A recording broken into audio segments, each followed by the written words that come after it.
oli hämar tuba paksult rahvast täis ja seal iga teine õnnelikum näis, kuni silmanurgas sähvatus mul käis ja mu süda seisma jäi. Nii ta peale takerdus mu põletav pilk, oma mõtteid sõnu lauseteks sidusin, need siis järjest kõrva talle sosistasin.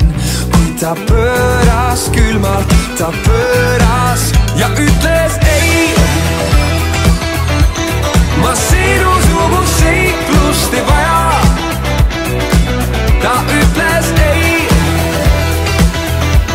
See tänaseni meeltes mul kajab, meeltes mul kajab.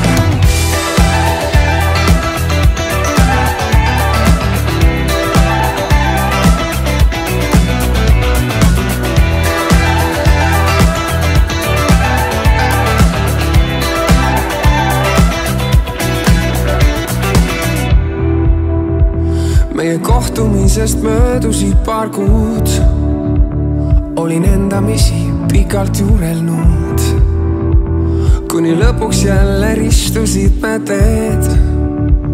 Olin kindlam endas veel, küll ta seekord sama viga enam ei tee, et annaks hinde ainult raamatukanele. Olin täpselt iga sõna harjutanud veel, kuid ta vastas julmalt, ta vastas ja ütles ei. Ma sinusugust seiklust ei vaja.